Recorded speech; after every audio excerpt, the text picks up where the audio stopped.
¿Me quedo o ya me...?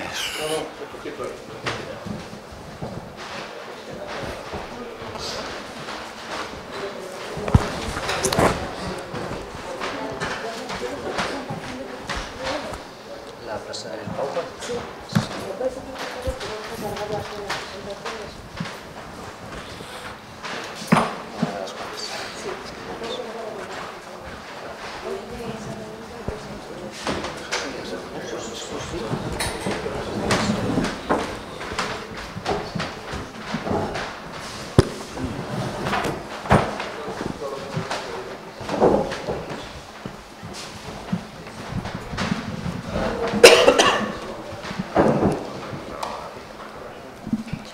Bueno, tal y como hemos quedado, en vez de hacer la mesa redonda en los términos en los que se figuraba en el programa, ahora de lo que se trata es de que sea más un turno de debate, de preguntas, de respuestas, etcétera. Yo realmente estoy simplemente aquí para decir esto, o sea que, aunque en algún momento probablemente no me pueda resistir a dar mi opinión, si es el caso, como suele ocurrir, pero en todo caso, de lo que se trata es de que los que han intervenido a lo largo de la mañana tengan ocasión de responder a las cuestiones que se les planteen y, bueno, que se pueda debatir.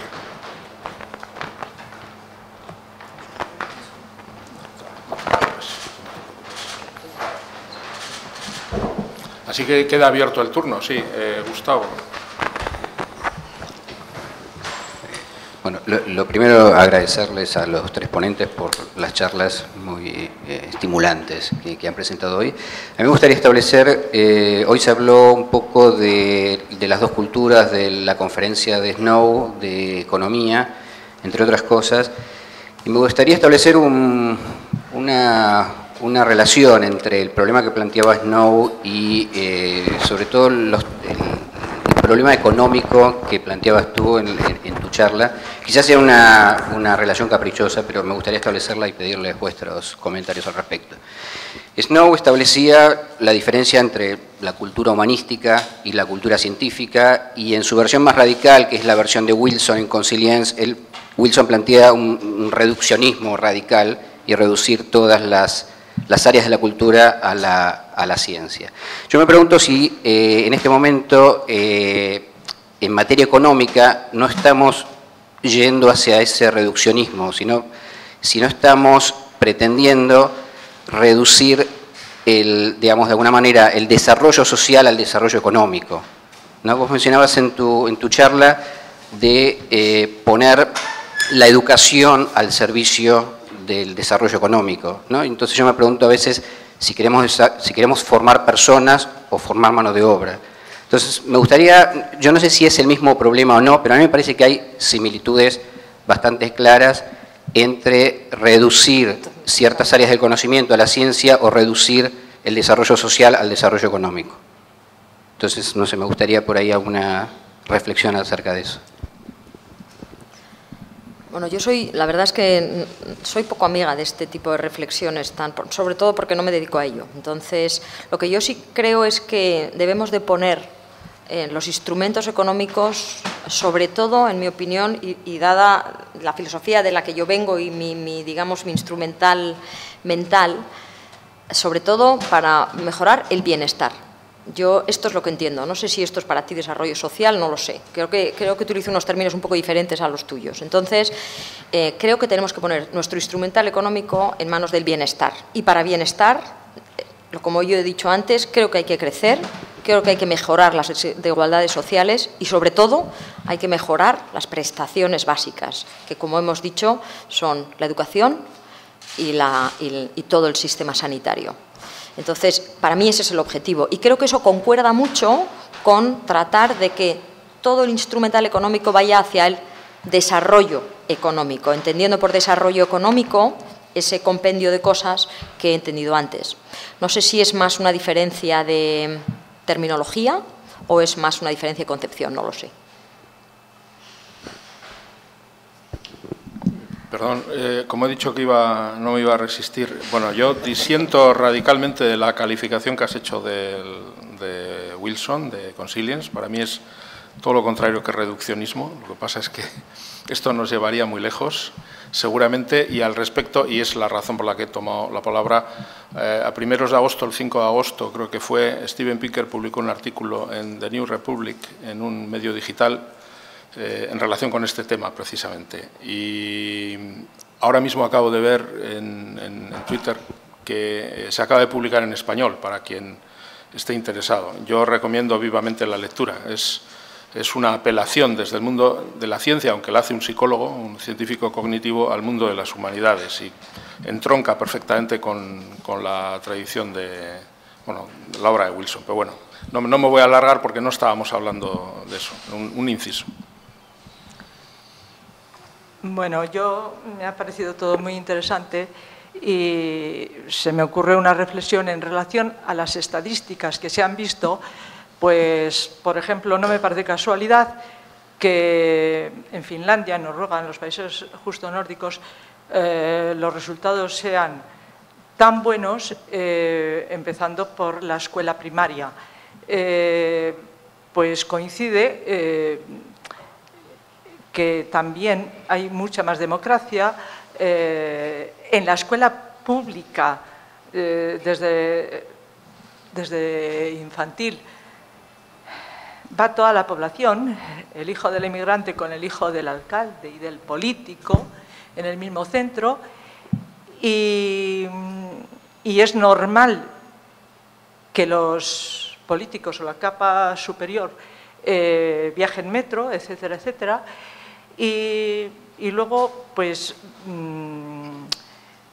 una reflexión, o a mí me interesa todo esto aplicado a que el desarrollo se entienda o se valore, que disminuya la brecha entre los ricos y los pobres, que disminuya la brecha. Esto entra más en lo que yo trabajo, de esto sé algo más de estas cosas que tú me estabas diciendo, que se me escapan mucho más. Porque efectivamente la educación es uno de los pilares de mi investigación, y es verdad que PISA es el campeón, Finlandia es el campeón de PISA, y PISA en estos momentos son los indicadores más claros que tenemos de qué habilidades son capaces de desarrollar nuestros alumnos en tres aspectos: ciencia, matemáticas y lenguaje, o capacidad lectora. Y en este sentido nosotros estamos muy mal, y quien diga lo contrario miente. Aunque digamos que hemos mejorado, estamos muy mal, y Finlandia es la mejor. Y Finlandia es la mejor efectivamente porque tiene un sistema que es verdad que tiene unos impuestos muy altos, y entonces también podemos entender que hay una aportación pública muy alta a los sistemas básicamente de educación y salud, pero es cierto que en Finlandia los profesores son los mejores. Para entrar en la profesión de la educación solo entran los mejores. El profesor en Finlandia es una de las profesiones mejor valoradas de toda la sociedad. Está muy bien visto el profesor en Finlandia, aquí está muy mal visto el profesor. El profesor aquí tiene que lidiar con unos padres, con unas instituciones, con unos alumnos que básicamente con tratar de que sean capaces de comportarse adecuadamente han conseguido un importante logro social. Por tanto, efectivamente, el primer pilar para el desarrollo parte de la educación, una educación con igualdad de oportunidades, donde efectivamente no sea la renta quien dice a qué tipo de educación vamos. Y esto es para mí lo que nos lleva, uno de los pilares, por supuesto, al desarrollo. Y entonces, pero es que este es un pilar enorme también de la economía. O sea, es donde realmente debemos de dedicar los recursos, y por eso es tan importante y tan mal el estar haciendo los recortes lineales que se están haciendo en educación. Esto es una barbaridad que nos va a llevar realmente a una pérdida durante muchísimos años que no sé cómo vamos a recuperar. O sea que, como tú dices, la educación es el pilar de una sociedad desarrollada. Para ello hay que tener una importantísima, digamos, deferencia hacia todo el sistema educativo primario, con una importancia brutal hacia los profesores y, desde luego, hacia el esfuerzo de los alumnos, que creo que también ahí tenemos un camino enorme para recorrer.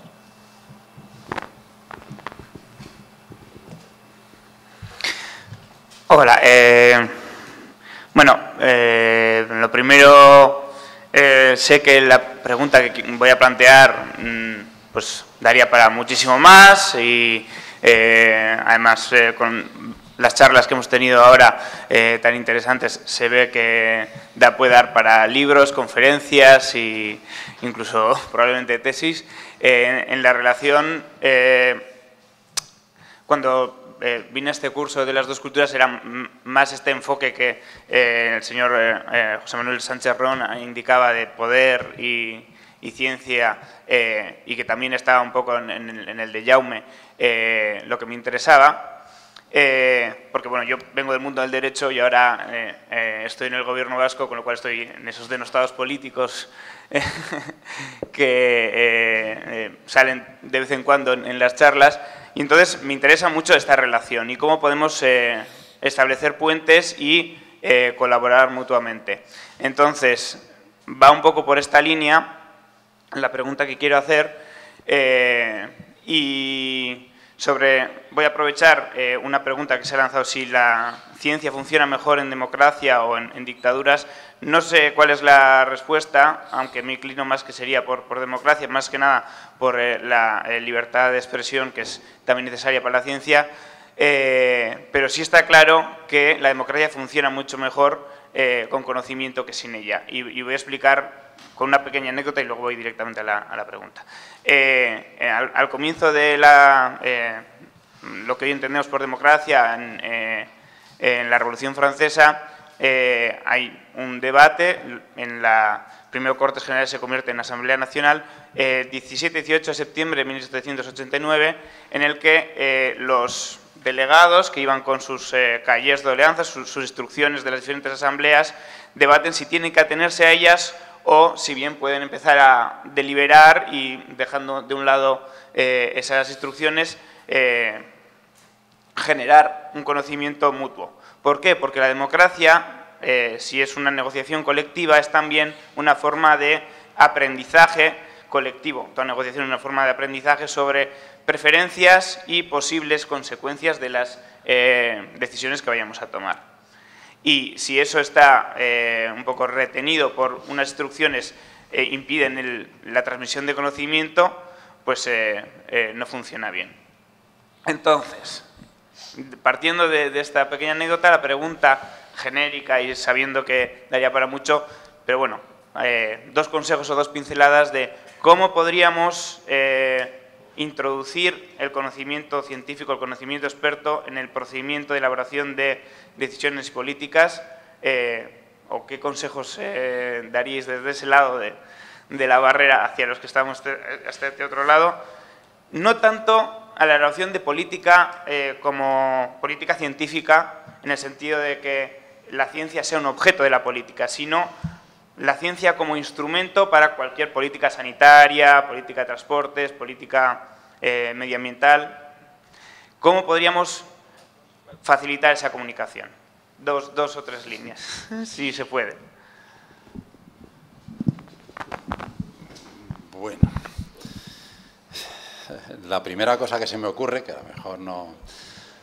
Bueno, seguro que no te importa. Has dicho que provienes del campo del derecho, que en los órganos representativos sociales, a todos los niveles, ayuntamientos, comunidades, gobiernos centrales, lo que quiera, la composición de esas instituciones sea más plural y represente, esté en ella, forman parte no solo o muy mayoritariamente, sino exclusivamente, personas con educación del tipo de la tuya. Quiero decir, sí, no es para ofender, que me parece el derecho, cuando y todavía en el caso de educación, pues personas con una formación avanzada, pues todavía, pero en el caso que por desgracia es relativamente frecuente y cada vez más abundante, estoy pensando en España, de profesionales de la política, con una educación en la política, incluso en el más noble sentido de la palabra, aunque normalmente no es el más con frecuencia, no es el más noble sentido de la palabra de la política, no cabe esperar mucho. Yo no espero mucho de órganos representativos con esa visión del mundo, una visión del mundo limitada. No estoy poniendo en duda ahora que esos órganos no pretendan el bienestar de aquellos a los que representan. No pongo en duda, admitámoslo. Pero una cosa son los deseos y otros los instrumentos para alcanzar esos deseos. Y es algo que no hay más que ver. Ignoro la composición del Parlamento Vasco, pero sí tengo una idea, por ejemplo, de la composición del Parlamento español, y si se hace una distribución por profesiones, personas formadas en ciencia y la tecnología, pues son raras avis. No cabe, y ya es verdad que se puede recurrir, y es verdad también que con frecuencia no se recurre al consejo de profesionales de esos mundos, pero aunque se recurriese, es muy diferente, porque aquí estamos en Khrushchev con Sájarov.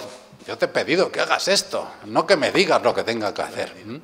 Cuando las decisiones de los debates de aquellos que dirigen las políticas, no científicas, quiero decir políticas, pues deberían reflejar una visión del mundo más equilibrada y no la que, desde mi punto de vista, reflejan especialmente, pero no únicamente en nuestro país, personas con todo el respeto del mundo de la economía, del derecho, etcétera, etcétera.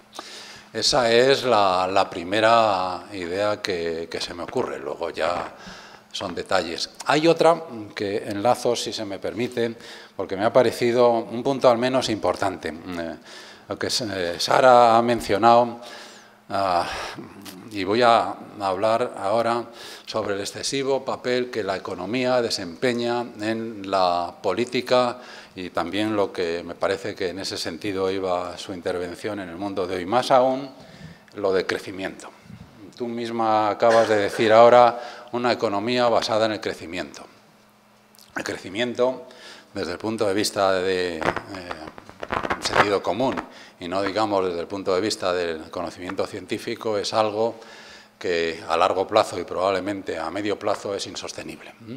La política está dominada, hubo un tiempo en el que la política estuvo dominada por relaciones internacionales, de dominio, de lo que sea, pero en la actualidad crecientemente está dominada por las consideraciones económicas y la economía, uno de sus pilares fundamentales es el del crecimiento. En el crecimiento y en el modelo, el paradigma dominante que es el modelo capitalista, no pretendo ahora ni hacer un mitin ni criticar el modelo capitalista que tiene sus innegables ventajas.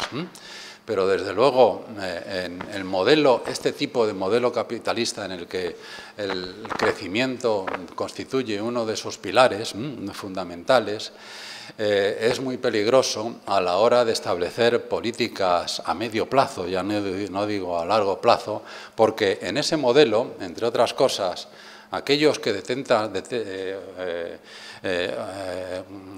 el poder económico son muy importantes.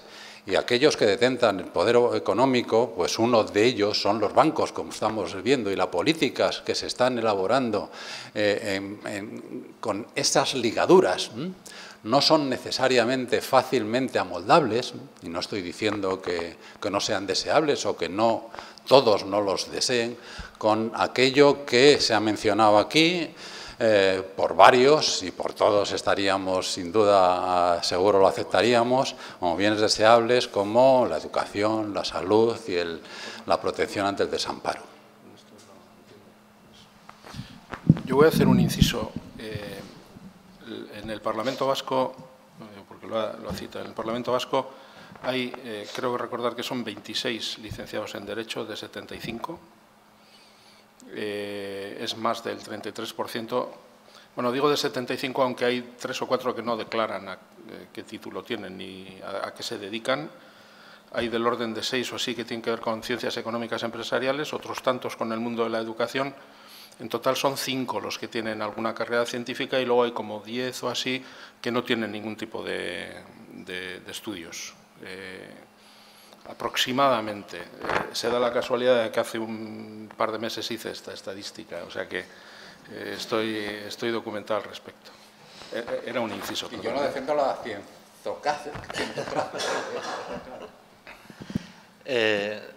Voy a decir alguna cosa relacionada, más que una respuesta, es alguna reflexión relacionada con lo que preguntabas, aunque me gustaría después entrar en el debate que José Manuel ha entrado, porque escuchando la charla de Sara también me ha parecido interesante que sacáramos aquí qué promesa o qué expectativa tenemos de la ciencia como aquello que nos va a sacar de la crisis económica, etcétera, ¿no? Pero tú hablas de algo que me ha sonado en la pregunta, me ha sonado un poco a ver si tenemos un poco más de tecnocracia. Es decir, de que por dónde tiene que pasar un tren o cómo hay que organizar la educación o cómo hay que organizar la salud, pues que no sean los políticos, sino gente... y has utilizado 2 palabras, el científico o el experto, ¿vale? Entonces, mis reflexiones son 2 o 3. Una es que en este curso o en muchos sitios hablamos a veces de la ciencia o de la economía o de la política como si fuesen cosas estancas, claras, como esencialistas, como si fuese una esencia de qué es la ciencia. Y en la charla de Sara ha aparecido que las ciencias sociales, parece ser no, en la universidad que estuve antes de aquí en Exeter, en Inglaterra, la filosofía ha pasado a ser parte del College de Social Science, por ejemplo, ya no es ni siquiera de humanidades, ¿no?, la filosofía en algunas universidades. Entonces, más que esa especie de fe en la tecnocracia, porque los científicos o los tecnólogos o los que sea sabrán cuál es la decisión oportuna o correcta, yo he tenido la suerte de vivir muchos años en Inglaterra y soy muy anglófilo en su sistema político.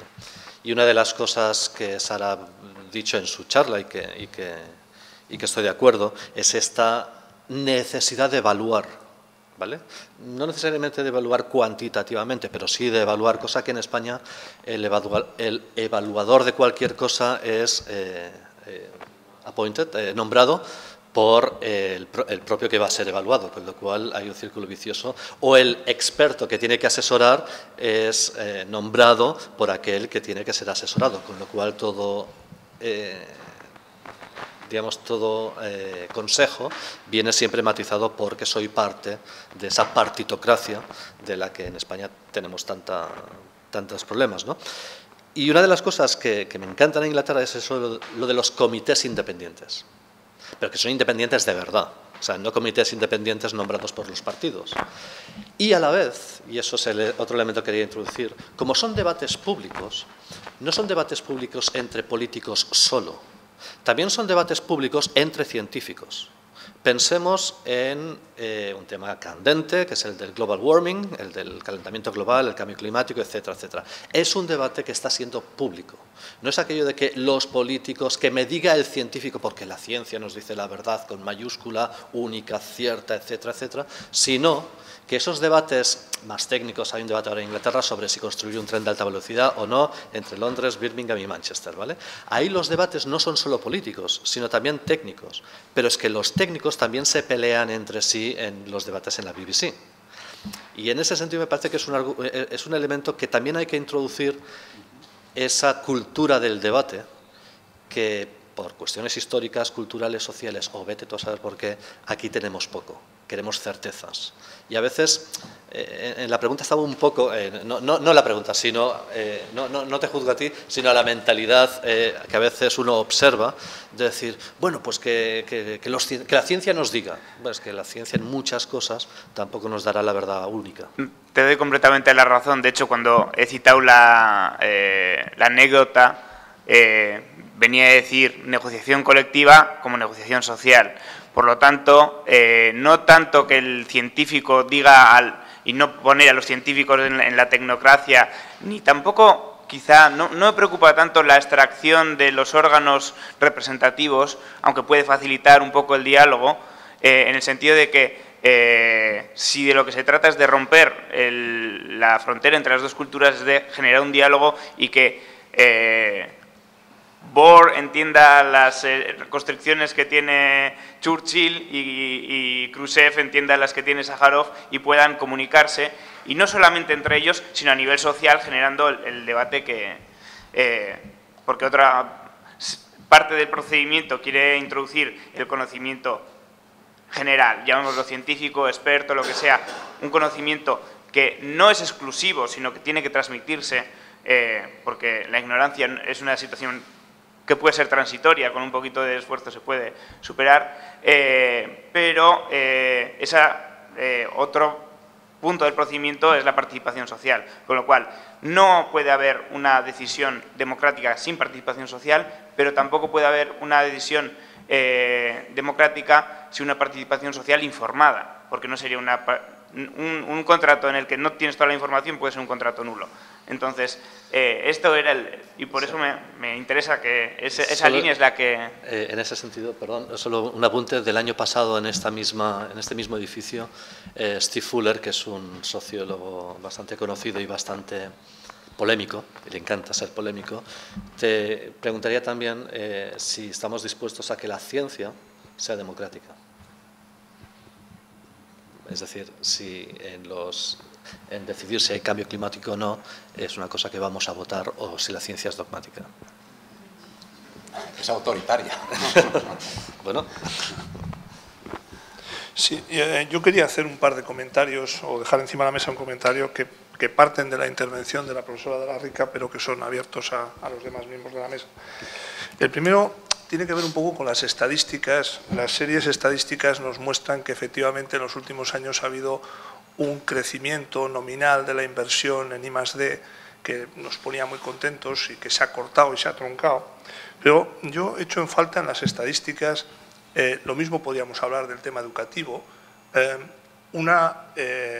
estadísticas o datos respecto a la eficiencia de este crecimiento. Porque algo intrínsecamente malo debemos de hacer, porque cuando se bucea un poco en los resultados, y de hecho hay datos, por ejemplo, de la correlación entre trabajos publicados y patentes, algo hacemos mal porque invertimos, pero no sacamos, diríamos, desde ese punto de vista utilitarista. Y quería un comentario un poco respecto a esto. Quizá el tema tiene que ver con la evaluación y llevándolo a la maldad. Y cuando nos movemos en los sistemas de evaluación de los planes nacionales, a veces tengo la sensación que esta autosatisfacción y este índice de desarrollo humano, que ahí vamos mejor, va ligado a nuestra ausencia de evaluación. No queremos evaluar y por lo tanto nos sentimos un poco satisfechos, y esto es un poco una maldad. Y luego el segundo comentario tiene que ver con algo que creo que está más en relación con tu campo específico, pero que creo que tiene interés, que es el hecho de que hablamos de nueva economía, como algo que nos va a traer el crecimiento. Tenemos bastante claro algunos que crecimiento no es igual a desarrollo, y el planteamiento sería que muchos de estos nuevos campos tecnológicos, si no van acompañados de una formación intensiva en capital humano, no van a generar algo que es esencial para el desarrollo humano en esta sociedad en la que vivimos, con un 26% de paro. No se pueden improvisar biólogos celulares. Esta butad que se dijo, vamos a pasar toda la gente que sobra de la construcción a la ciencia, no se puede hacer así.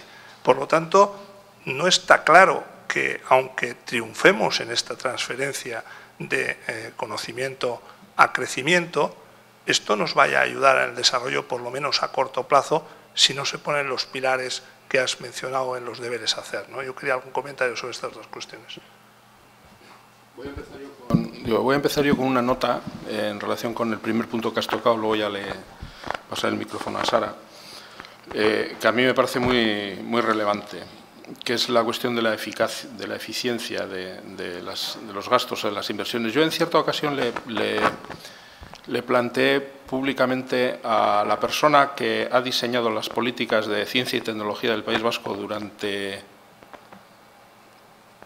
20 años, aproximadamente, justo antes del gobierno socialista, durante 20 años. Le dije, porque era el que diseñaba los planes de ciencia y tecnología. O sea, que antes se llamaba Plan de Ciencia y Tecnología, luego se pasó a llamar Plan de Ciencia y Tecnología e Innovación, eran planes quinquenales, o aproximadamente quinquenales. Yo le dije, yo esto no lo acabo de entender, yo no sé por qué no pones en los objetivos el número de publicaciones que vas a alcanzar en revistas indexadas, o el número de patentes, o el volumen de la contratación de los centros de investigación con las empresas, no lo sé. O sea, ¿por qué el objetivo es el gasto? O sea, en los planes de ciencia, tecnología e innovación, con carácter universal, el objetivo, al menos en nuestro entorno, no universal, perdón, en nuestro entorno, el objetivo, creo que ahora han empezado a cambiar las cosas, pero durante 20 años el objetivo era vamos a gastar el 1% del PIB o el 1,5% del PIB. El objetivo no era vamos a publicar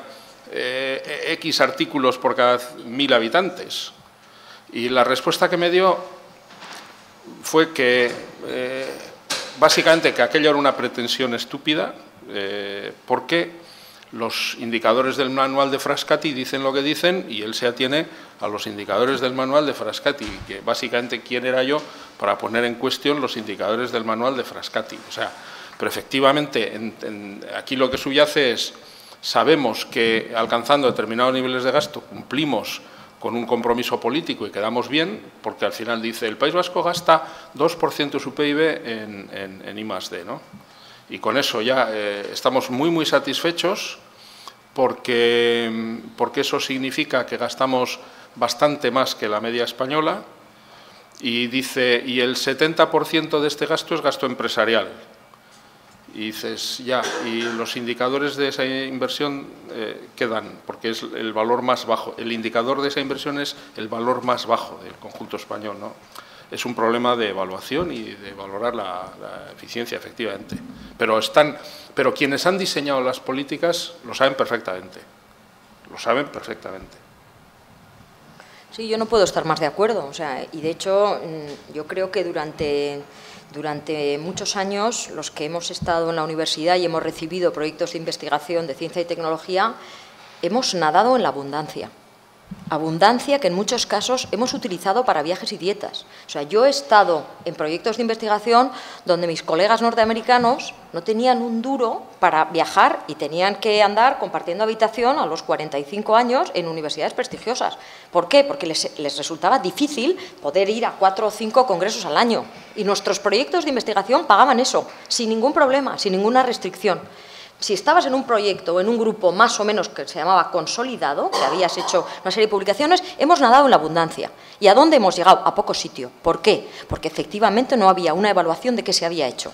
Porque lo que se quería era un tanto por ciento, llegar a ese tanto por ciento de gasto. Fatal.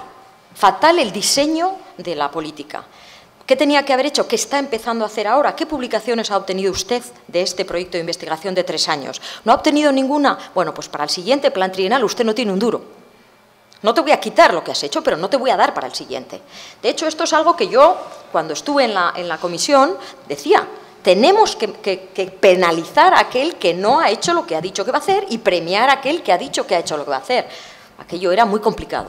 Esto era muy complicado. ¿Cómo vamos a hacer? Puede ser que es que tarde más, porque bueno, entonces empezamos a sacar las que hay, ¿no? Los detalles que puede haber, que en algunos casos es tardas más en publicar, que tardas menos. Bien, puede haber todos los detalles, pero analicémoslo y tengamos claro el objetivo. Y el objetivo, si estamos haciendo investigación, es publicar. Y el objetivo, si hacemos desarrollo, pues estará medido de determinada manera. Hagámoslo, lleguemos a un consenso y el objetivo que sea el que debe ser. Y todo eso pasa por la eficiencia y por la evaluación. Y creo que estamos lejos de esto. Es muy difícil a las instituciones públicas y privadas convencerles de que este es un elemento fundamental. Yo llevo muchos años intentándolo y no hay nadie que quiera, porque yo pido datos para evaluar. Nadie te da datos. Es muy difícil conseguir datos, a no ser de que sean públicamente disponibles. Tú vas a una empresa y dices, oye, mira, tienes esto que has hecho este cambio, yo te hago una evaluación. Oye, bueno, en fin, se da la vuelta y no te da los datos. O sea, y es porque no se quiere salir en la foto, ¿no? Y luego, respecto a tu segunda pregunta, pues desde luego, o sea, y lo que está sucediendo en estos momentos de la huida del capital humano, preparémonos. Nadie sabe la barbaridad que se está haciendo con todos nuestros investigadores marchándose fuera. porque esta gente no va a volver, y los extranjeros que vinieron en algún momento y se han marchado, no solo no van a volver ellos, no van a volver ellos ni nadie de su entorno, porque la credibilidad que da nuestro país para la ciencia, hemos quedado por debajo del zapato, no, muchísimo más abajo. O sea, lo que se está haciendo es una barbaridad que yo creo que es de dimensiones incalculables. Y, por tanto, que se hable y que nos llenemos la boca del nuevo modelo, de la nueva economía, a ver con qué lo hacemos sin capital humano adecuado. Por tanto, este es el pilar para mí número 1 y fundamental, sin el cual no hay nada que hacer. Yo estoy de acuerdo con... Pero voy a añadir unas cuantas cosas. Bueno, alguna. Lo de las publicaciones tendría que matizar, porque tampoco es cierto que no existan esos controles de publicaciones. Uno de los aciertos de los gobiernos socialistas de Felipe González fue crear, aunque luego ha perdido un poco de pujanza. Yo nunca he formado parte de nada, yo no evalúo a nadie, me evalúo a mí mismo cuando me pongo a soñar, pero nada más. Pero es la Agencia Nacional de Evaluación, de manera, y hay desde luego eso de las publicaciones en el campo, cuidado, puramente científico, no en el de la I minúscula, la innovación, que es muy importante en el campo empresarial. Y por otra parte, lo de las publicaciones hay que matizarlo, porque una de las cosas que debemos hacer es librarnos de mitos, y vivimos rodeados, desde mi punto de vista, rodeados de mitos. Mitos como, por ejemplo, que luego a la hora de la verdad no se sostienen, que nadie se ofenda, puedo estar equivocado, los biólogos moleculares españoles son la repera. Que buenos son buenos, no quiero decir que no haya muy buenos, etcétera, etcétera, pero luego leí hace poco que cuando yo no me fío de ninguna estadística, pero alguna querrá, pues resulta que los campos más fructíferos son internacionalmente, según la cuantificación que sea, la química, algunos campos de química y las matemáticas, que no son tan glamurosos porque no pueden decir, no anunciar de vez en cuando, y esto es una cosa que tiene que ver con lo que tú decías, las promesas. Y nadie ha tratado de ocuparse del cumplimiento de las promesas que se hacen. He descubierto un motor que funciona con agua, he descubierto un gen que te cura el cáncer de X, etcétera, etcétera. Esto lo podemos leer relacionado, eso es una de los argumentos que continuamente se utilizan en España para lamentar la falta de atención, que es algo lamentable en sí mismo, sin necesidad de utilizar ningún otro argumento, de la ciencia española, porque con mucha frecuencia, y sobre todo en el campo de las ciencias biomédicas, se dice que se ha hecho un descubrimiento que va a ser importante para curar la malaria, para etcétera, etcétera. Y luego muchas de estas, si no la mayoría de esas promesas, pues al cabo de X años nunca... Y eso es también importante, Mitos, insisto, como también el mito que antes me refería, y a un campo que yo tengo el mayor de los respetos, el que nuestra participación en instituciones internacionales, como por ejemplo el CERN, pues los spin-off, el conocimiento de técnicas que se están alcanzando ahí nuestros investigadores va a ayudar a mejorar la industria de la electrónica, etcétera, etcétera. Desde mi punto de vista es un mito. Entonces, lo primero, esos mitos están favorecidos por la ignorancia, y la ignorancia que tiene que ver con la falta de educación y una difusión de conocimiento científico, una información sobre la ciencia muy limitada en nuestro país. Son muy pocos los periodistas, por ejemplo, que escriben, algunos son muy buenos, pero incluso los más buenos, yo puedo identificar en ellos claramente sus querencias, sus filias y sus fobias. Y eso tiene mucha influencia a la hora de que una sociedad podría dar, pero no lo voy a dar, nombres. La imagen que una sociedad se forma y aquello que desea que se favorezca. Luego, creo que es muy importante, se ha aludido aquí, eso de ciencia para todos, café para todos, no puede ser. Yo creo que un país limitado como es España debe optar por aquello que también se inició, planes preferentes de investigación. Seleccionar, claro, ahí seleccionar es difícil, evidentemente. Y porque, entre otras cosas, implica aquello que tú pretendes obtener. Y ahí, entre otras cosas, es el problema de la relación entre ciencia y conocimiento, entre ciencia y tecnología, lo que la ciencia llamada básica puede dar a la tecnología. Todas esas son cuestiones problemáticas y difíciles, pero no seguras las respuestas que una sociedad, un gobierno va a dar, pero que tiene que darlas, analizarlos desde un punto de vista, porque lo que no es defendible en un país como el nuestro es aspirar a ser competitivos internacionalmente en todas las ciencias. Y eso, efectivamente, por razones fácilmente identificables, el pasado, tanto en política científica como en la carencia de democracia, pues que nuestro país arrastró durante años, pues no se debe negar a nadie pues el tratar de convertirse, de investigar en lo que sea, etcétera, etcétera. Debemos de distinguir en una nación debe ser posible aprender cualquier cosa, aprender al mayor de los niveles, prácticamente cualquier cosa, que te enseñen. Si quieres aprender chino, pues que te enseñen chino. Que debe haber un sinólogo bueno, aunque a lo mejor no produzca, etcétera, etcétera, pero no debe haber investigador en el centro de investigación competitiva internacionalmente para todo. No debe haber universidades que se repitan en las carreras, en las aspiraciones, etcétera, etcétera. Todas estas cosas para mí son muy importantes. Un país, además, y esto, pues, desde mi punto de vista, la empresa, lo público no puede aspirar a hacer competitiva una ciencia, un I más D más I minúscula. Y el pozo oscuro, que es la dependencia o el input del lado de la industria, pues es algo que es una de nuestras dificultades para producir ciencias de valor más importantes. Luego está, pues, cuestiones como Jaume mencionó el caso de J.J. Thomson, siendo director del Cavendish del laboratorio Cavendish. Le eligieron muy joven. La Universidad de Cambridge, cuando Lord Rayleigh se retiró porque dijo que quería seguir en su castillo investigando. Nos quedan 5 minutos, sí. Entonces, vale. Y hay 2 palabras, pues me estoy empezando a preocupar porque vale. no pues nos va a dar tiempo a más. Hay que identificar el genio cuando es joven y no honrar a los logros cuando ya están en la curva descendiente. Y estamos recuperando genios en vez de conservar genios por identificar.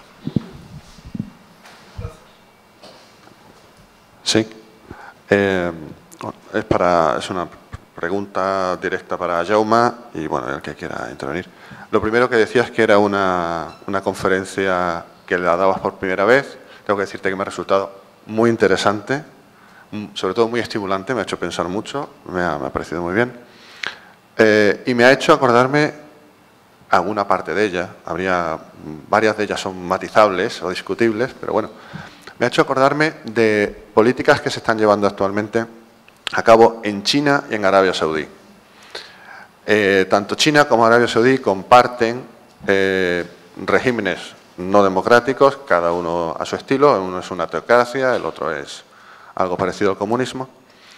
Pero los dos tienen en común que están invirtiendo fortísimamente en ciencia básica y en tecnologías. ¿Y por qué me he acordado de esto? Pues porque tú comentabas que las dos culturas son un alegato en defensa de una sociedad tecnocrática. Y si yo lo he entendido bien, y esto es una comprobación de comprensión, si la propuesta de las dos culturas viene a ser una forma de blindar la no injerencia en precisamente el desarrollo científico, en el pensamiento científico. Y yo he hecho esa ligazón, es decir, la teocracia saudí está invirtiendo en ciencia y tecnología, pero no en humanidades, y el régimen comunista chino está haciendo lo propio. Y mi pregunta básicamente es esto, ¿cómo lo ves tú? Esto lo vi, perdón, así, que ha quedado muy así. Esto lo vi cuando estaba dando clases en Imperial College en Londres. Estuve ahí 3 años dando algún curso de filosofía. Imperial College es como el MIT de Inglaterra. Y ahí hay muchos de la India, muchos de China, algunos del mundo árabe. Entonces, era muy interesante dar un curso de filosofía, lógicamente filosofía occidental, con lo cual aquí se podría decir mucho, a estos alumnos que venían de estos países. Y la conclusión que saqué es que estos países desarrollarán unos cuantos años mucha tecnología y, bueno, ya pasó, ¿no? Ya ha pasado que el iPhone está fabricado ahí y todo esto, pero, y no soy profeta ni tal, pero mi idea es que esto no es sostenible, precisamente por eso que acabas de decir, porque o sea, cuando hablamos de ciencia a veces, y lo he dicho antes, y es que cada vez que llevo muchos años con esto de la historia de la ciencia y cada vez sé menos a qué me dedico, no por el tema historia, sino por el tema ciencia, ¿vale? A veces es historia del conocimiento, a veces es historia de la tecnología, a veces historia de las instituciones científicas. Quiero decir que ahí hay mucha variedad. Y entonces, lo que veo, o sea, la percepción que tengo, y no tengo una gran percepción así de estadista internacional, pero la percepción que tuve entonces era que esta gente venían a aprender lo que ya se sabe y a replicar métodos que ya se conocen. La típica cosa de que los chinos imitan, ¿no? Y hacen más barato. Imitar un método. Pero si uno mira las ciencias en los últimos 200 años e intenta pensar que es una cosa estática, clara, los filósofos de la ciencia se han pegado y pegado para buscar los criterios de demarcación, de limitación, de qué es la ciencia, y salvo algunos ya nadie se dedica a eso, porque es que es un proyecto que no tiene solución, porque estás intentando esencializar, es decir, llamar ciencia a una cosa que es tan fluida y tan dinámica que prácticamente no tiene entidad, y mucho menos cuando empiezas a meter ciencias, perdona por el político, ciencias políticas, como si eso fuera una ciencia, o sea, ciencias sociales, etc., ¿no? Con lo cual, volviendo a tu pregunta, sí, creo que las dos culturas a veces es un alibi, es bueno, como sea, un alibi para blindar una cierta tecnocracia, una cierta cultura científica en la cual no me digan nada desde fuera, sea desde el mundo de la ética, de la política, de la sociedad, etcétera, etcétera, y que sin ser profeta, insisto, lo que he visto en los alumnos que tuve en Imperial College, había una sustancial diferencia entre los que venían del mundo occidental, que querían pensar de modos nuevos, y los que venían de la China y de la India, que lo que querían era aprender lo que ya se sabe. A ver, ahora ya estamos fuera de tiempo. Lo digo tanto para los que van a preguntar, como, y muy especialmente, para los que van a responder. Así que creo que hay 2 palabras pedidas. Brevedad, por favor. Es una cuestión de respeto, ¿eh? Bien, bueno, felicidades por las conferencias. Y yo, mi pregunta es, ha salido bastantes conceptos y bastantes, si me permiten, negaciones, es decir, cosas que igual no debemos hacer de una manera o de otra. Entonces, yo les pediría, si pudiera ser un ejercicio pequeñito, si tuviéramos un país ideal, con unos datos ideales y con una medición ideal. Claro, aquí hemos hablado de que la innovación importa para el bienestar, entiendo que de eso estamos todos de acuerdo, para aumentar el bienestar social, pero parece ser que la I+D, la inversión en I+D no nos da directamente un dato sobre innovación. También sabemos que tenemos que fomentar investigación competitiva y que tenemos que priorizar. Esto parece que sale por todos los lados, que todos estamos de acuerdo en esos conceptos. Entonces, un ejercicio sería, si tuviéramos forma de medir, habéis pensado, cualquiera me pueda responder, ¿cuál sería un indicador, si nos dejaran recolectar no sé qué datos, que nos dijera cuál es el indicador bueno de innovación? Y la siguiente es, ¿cuál es un indicador o varios? ¿Y cuáles serían los indicadores o varios que realmente nos dicen cuál es la investigación, que nos diera la señal de qué tipo de investigación tenemos que priorizar? Cuando hablamos de las líneas prioritarias, ¿cómo? ¿En base a qué debemos decidir eso? Ya nadie nos atrevemos. No, hombre, depende. Si hay una idea clara, sí, adelante. Bueno, yo creo que es una respuesta complicada, ¿no? La pregunta que formulas yo no creo que tiene una respuesta complicada, pero yo también tengo que decir que yo no soy muy amiga de muchos índices muy sintéticos, porque entonces al final nos reducimos a nada. Yo lo que creo es que creo que hay bastante información y bastante buena medida sobre la innovación relacionada con la tecnología, y en cambio hay muy poca información relacionada con la innovación social y empresarial. Creo que esto necesitaríamos datos, necesitaríamos probablemente, en muchos casos, es información probablemente cualitativa, provendrá de encuestas, pero necesitamos sobre todo saber dónde, cómo y a qué está llevando la innovación social. A mí me parece que esta es una falta importante que tenemos, y entonces esto nos ayudaría, porque sí puedes ligar innovación social, si tienes una manera de medirlo, con indicadores de resultados de empresa. Y resultados, podemos hablar de resultados cuantitativos, cualitativos. Entonces, yo lo que creo es, más que pensar en un índice sintético que nos hablara mejor de la innovación, lo que creo es que tenemos que abarcar más frentes. Innovación social, innovación empresarial. Creo que, una vez más, es el capital humano de las empresas el que lleva al desarrollo social, y llamémosle lo que sea, pero al desarrollo, a sociedades desarrolladas, a sociedades... Esta sería mi respuesta. ¿Cuáles son las áreas? Esto me parece más difícil de contestar, porque posiblemente hay ciertas áreas que quizá no son las que se ven más, pero quizá haya que desarrollar mucho las artes y humanidades porque necesitamos gente creativa. Porque la innovación está profundamente relacionada con la creatividad. ¿Estamos desarrollando individuos creativos? O sea que yo no tengo una fácil respuesta para priorizar líneas.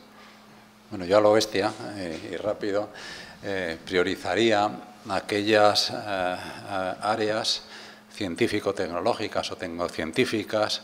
Estoy pensando sobre todo en un país como España, que respondan o que se tenga esperanza de que respondan a necesidades sociales. Pensando además que todo ese aparato importante de infraestructuras, empresas, etcétera, etcétera, si se hace bien, surgirá en torno a ello. Naturalmente no es una seguridad, pero es una esperanza. No creo... Desde luego, en mi visión del mundo, de aquello que se debe priorizar, es sobre todo en el campo de las ciencias de la naturaleza y las tecnologías, no en el campo, a pesar de que entiendo bien lo que se acaba de decir, en el campo de las llamadas humanidades. Y por último, desde luego primaría por encima de todo, porque este país es lo que es, una educación secundaria y media que sea sensible y rica en cuanto a suministrar a esos jóvenes, niños, conocimientos científicos o tecnológicos, porque sin eso el futuro está perdido. Yo no quiero ir excesivamente de anglófilo, pero es que lo soy. Y voy a decir una cosa. Sara ha dado una lista de deberes a hacer, no sé cómo lo has titulado, de tareas a hacer, con muchas de las cuales...